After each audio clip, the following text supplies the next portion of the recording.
Ever wonder what lies behind the locked doors of Wookey Hole Paper Mill? My name is Neil, Cave Guard here at Wookey Hole Caves, and today for our historical story, I'll be taking you on a behind-the-scenes tour of places that people don't get to see, showing you parts of the mill with some history stories attached, which of course started out here in 1610 as a paper mill. So if you want to follow me through here now, I'll take you down to some hidden parts of the mill. So when you visit Wookey Hole Caves, you will see all of this paper making equipment we have here. This is everything you need to make paper from cotton and water. Obviously back in the day when it was a paper mill here, not everything we have here on display was all around you, it was in different parts of the mill. How was all this machinery powered? Okay, so this has a great big beam that rotates up in the top of there. You have the vat, which again has got an agitator in the bottom, which again would rotate it to keep the cotton and water mixed.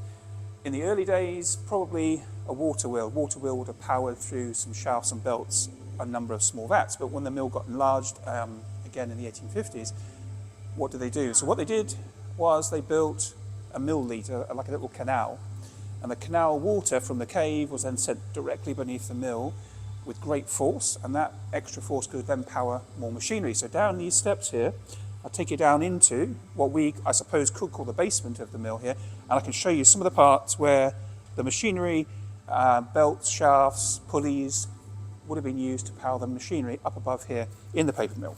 So if you want to come on down through here.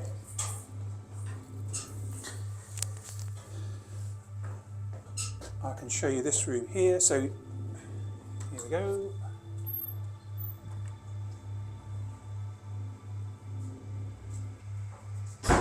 So in some ways today it's quite hard, I guess, to try and work out where things were in the building. But if I put the light on here we go.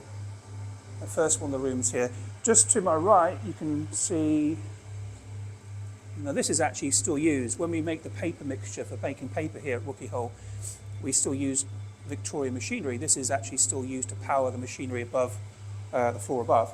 But in here, I think what we had was a great big shaft running through the building, I think from here through this hole and all the way through, and off of that shaft you'd had pulleys, and then from those pulleys you'd have belts. Belts were often used in the Victorian time made of leather, and they would then be connected to other pulleys to power other pieces of machinery in the mill. You could alter the speed of the machinery because the pulleys had a thing called a cone pulley, and that would allow the person up above to change the speed of the machine. So you would start off slowly, like for making the cotton mixture, and then increase the speed of the machine. So machinery could be changed in terms of how quickly it was going, but it could also be turned off and on. So again, the pulleys were all running off the shafts. If you needed the machine to go the other way, you would just literally twist the leather belt, and in doing that, it would then send the second pulley in the anti-clockwise to the one that was running, powering the one off of the first one.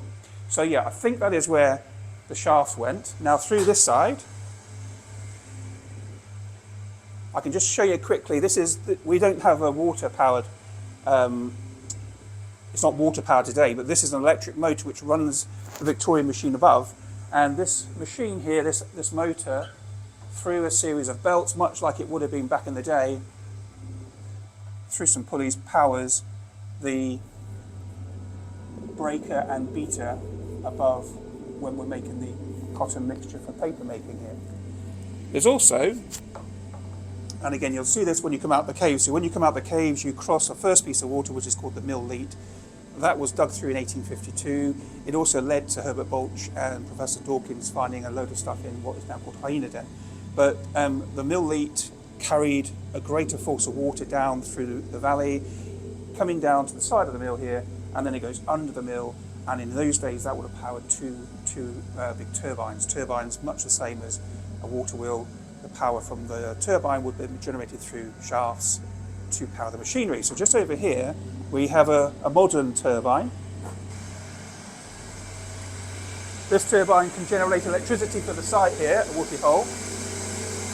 So way down the bottom, you'll see the turbine, you'll see the water that comes out of the caves as it makes its way through the turbine.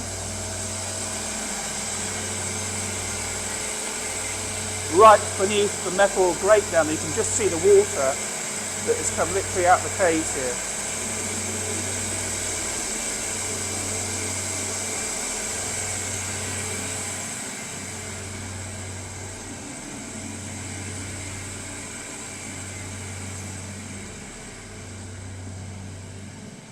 Okay, so yeah, this is the basement area, as I say, where the machinery, the shafts, the pulleys were installed for the machinery above ground. The mill itself, it started out way back in Doomsday. The first paper mill was recorded in 1610. It was then purchased by the Hodgkinson family in the 1850s, and it ran as a paper mill right up to 1950 in the Hodgkinson era, and then was sold to Inveresk, who ran it until 1973. For the paper mill itself, its greatest production of paper was 385 tons of paper in 1903, and the Hodgkinson family, who rebuilt most of the mill, enlarged the mill, created all this that we see here today, they ran it, as I say, till 1950, and also the son of the second William Sampson, he is the man that also opened the caves here at Wookey Hole Caves in 1927. So if you come to Wookey Hole to do Wild Wookey, the caving experience we do here, you will certainly see this building here, which we now call the Bat Cave. The Bat Cave, when all the other parts of the buildings here was a paper mill, this was actually the smithy. So the smithy would have been making things from metal, most likely making things from new, or perhaps repairing things that were broken in the mill.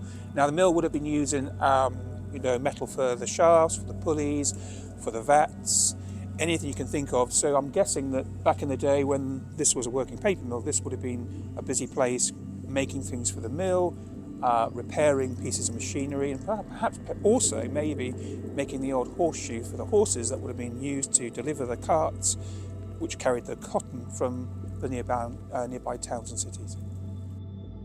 So I'm standing in the carpentry shed. Now this building actually hasn't changed its use. This actually was the carpentry shed back in the day when it was a paper mill.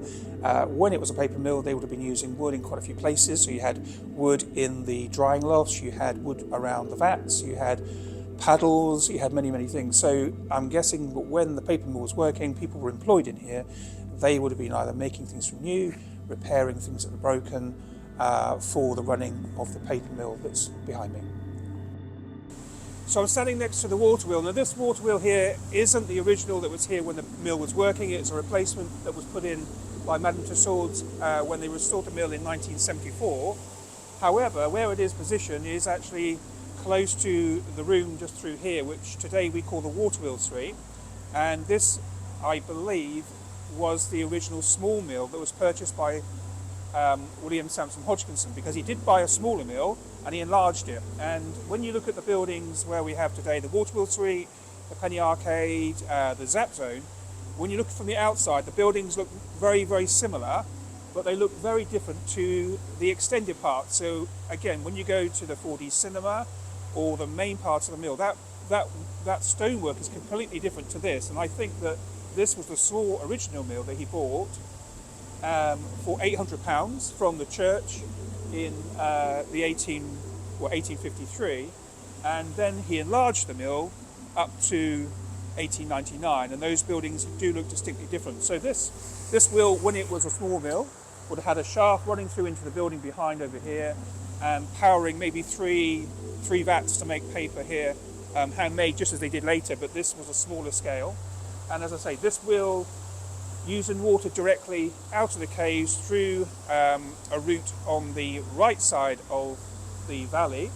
And then in 1852, when the mill was enlarged, this wasn't powerful enough to provide energy for all the vats in the mill, so the mill leat was cut out, and that enabled the mill to be actually using the river to power up to 13 vats by the end of the 1800s, and by 1903 they were actually the most productive of all the time the mill was working here.